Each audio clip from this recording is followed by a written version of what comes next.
UK government will soon be introducing fundamental changes in how money works. The changes are being planned by central banks around the world, including the UK's central bank, the Bank of England. These changes, once introduced, will affect everyone.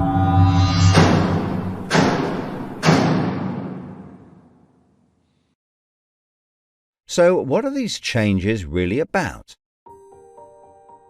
The changes being proposed will mean that you will no longer have full control over your spending. In fact, what they are planning is the replacement of money with something which is fundamentally different. Therefore, it's not just cash they want to remove from the economy, it is money itself. Pay attention, because if the new monetary system is allowed to happen, it will be very difficult to reverse and could mark the beginning of the end of human freedom.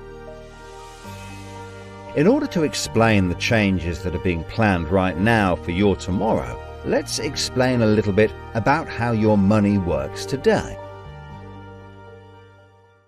Let's imagine that John decides to buy his daughter a birthday present from Argos. He chooses the product he wants, then pays £50 using his debit card. You might think that £50 is immediately transferred from John's bank account to Argos's bank account. But this is not what happens. A record is created showing that John's bank owes Argos's bank £50, and John's account will even show that the money has left his account, but the actual transfer of funds does not occur at the time of purchase. John's £50 purchase is one of about 50 million UK transactions that occur every day, and although in each case the account may show that the money has been transferred, the actual movement of funds between the banks only occurs once every day. Every 24 hours, all the payments made to and from each of the UK's 300 plus registered banks are added up to determine how much each bank owes the others. The Bank of England, which is the central bank that all other banks in the system are connected with, derives the total amount that each bank owes and is owed for that day.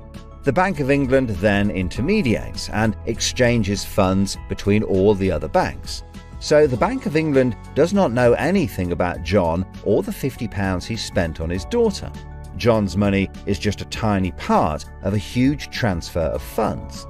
This means that the only organisation that can see what John does with his money is his own bank. The central bank cannot see what John spends his money on or when he spends it, and John's bank is under an obligation not to share details of his spending with anyone.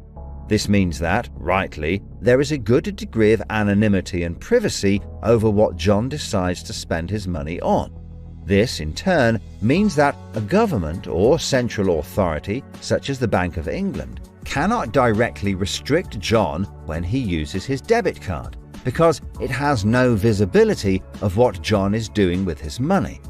If John had paid for the present with £50 of cash, then the purchase would be completely anonymous. Nobody, including John's bank, would know what he had spent his money on. So, cash transactions are truly anonymous, and debit card transactions have a high degree of anonymity because only your bank can know about them. So, what is this new system? The name of the new system is called Central Bank Digital Currency, or CBDC. It sometimes has other names, such as smart money. Here's how it works. Let's imagine that John, again, decides to buy his daughter a birthday present from Argos. His mobile phone has a smart money wallet or app on it, from which he pays £50 for the product. The app communicates directly with the central bank, the Bank of England, and the money is transferred from his digital wallet to Argos's digital wallet in less than a second. The transfer of funds occurs at the time of purchase, and the transaction is recorded and approved by a centralized computer system on a centralized blockchain. A blockchain is a special computer program that records information very reliably and cannot be amended. The centralized computer system runs continuously and can deal with hundreds of transactions per second as they occur throughout the entire economy. processing all of the public's purchases being made by millions of digital wallets. This sounds fantastic and is so much quicker and simpler than the old system. But there is a fundamental difference, which is that all transactions are centralized in real time as they happen. In other words, one system will be able to know about every single digital transaction in the economy as the transactions occur. This is the critical difference with the new digital monetary system that everyone needs to be aware of. All transactions are centralized in real time as they happen. The people who are planning this new system have made it clear that it would be useful, in their eyes, to use artificial intelligence algorithms in real time to block certain public transactions for a range of different reasons. So, what does this mean for John? Let's just say there is another lockdown and the government want to stop the public moving about the country. With this new system, they could introduce a simple change. That would mean John's wallet would only work if he was located within a certain distance of his own home. Argos is 2 miles from John's house, and he decides to go and buy his daughter a birthday present. He attempts to pay £50 for the product with the app. The app communicates directly with the Bank of England's computer system, and the system rejects John's payment before it is made, because the system knows that John is 2 miles from his own home, and John's wallet has been limited to spending within just 1 mile. John cannot now buy anything unless he moves closer to his own home. His money is now useless if he wants to go anywhere. Why doesn't John just use cash? That would be a good solution for John as long as cash is still in use. So, how might this new system be introduced? The Prime Minister called an emergency meeting today to discuss the unprecedented slide into economic recession in the UK and global economies. Inflation is out of control, and high interest rates are causing thousands of house repossessions.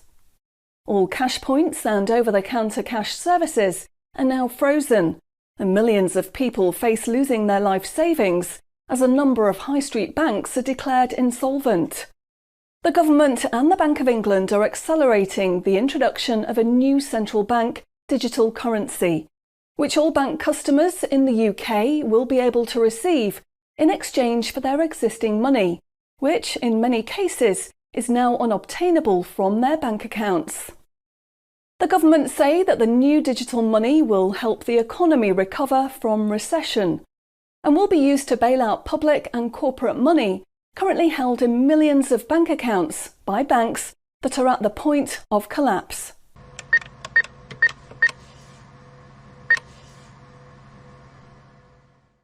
It says cash unobtainable from this account. It's frozen our money. Bleeding hell, John. How much have we got in the house? We've only got £120, and when that's gone, nothing. I don't believe it. The bank's frozen our money. We've got £25,000 in that account, and no way of getting it back. Download your central bank CBDC wallet app today and get bonus digital pounds free. If you exchange your existing bank funds into your digital currency wallet now, you will receive free digital pounds for each account you exchange. You can then spend from your digital wallet by using your phone app, exactly like a debit card. Download the free app now from the UK government website or the App Store. John, we need to download the digital wallet thing. See if we can transfer it in. We've got no other option, love. Wow, it's transferred, and it's given us some bonus money. I can't believe it. How do you know it's worked? It's worked, love. Everyone's using this money now. Right, I'm off down Tesco to try it out. Sorted. Recent figures show that the public's use of cash has halved in the last 12 months. Experts say this is due to the success and sheer convenience of the new CBDC digital money. The government has announced that all cash will be phased out completely over the next 3 years. I can't remember the last time I used cash. It seems so cumbersome and old-fashioned, fiddling about with coins every time you want to buy something. It's much easier now.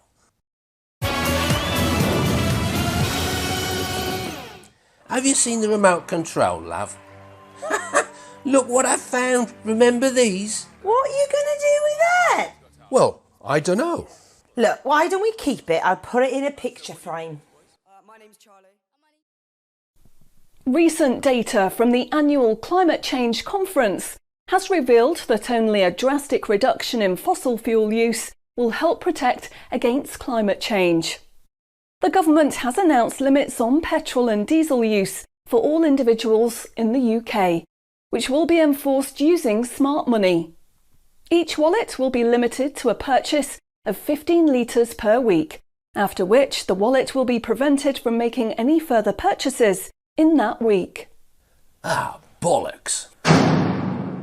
Growing concerns over obesity and bad health will be tackled using the Smart Money Network. The government proposes to limit the total number of sugary foods that each digital wallet can purchase in any given month. What? Experts say that the new pandemic, which is 10 times more contagious and deadly than coronavirus, can only be defeated by minimising all human contact and staying home as much as possible. In order to enforce this, all digital wallets will only work within 1 mile of the address at which they are registered. Shopping times will be staggered so that you can only make purchases for a 2-hour period each day. All non-essential item purchases will be rejected. Jesus Christ. The government, in a move to stimulate growth in the economy, is trying to ensure that all benefit money paid out to the public is spent within an appropriate time period. From the 1st of August, all benefit payments, including the new social credits, should be spent within 2 months of receiving them. Benefit money will expire and be of no use if it is not spent within the 2-month period. Blimey, they're putting a shelf life on money. Vaccination uptake for the latest pandemic is now at 95%. Anyone who has not been vaccinated will have restrictions placed on their wallets. For the 5% unvaccinated, spending will only be allowed at certain times and within 1 mile of home. Certain goods, such as alcohol, travel tickets and restaurant purchases, will not be available for those who have not been vaccinated, and their digital wallets will not work outside of the UK. Wow.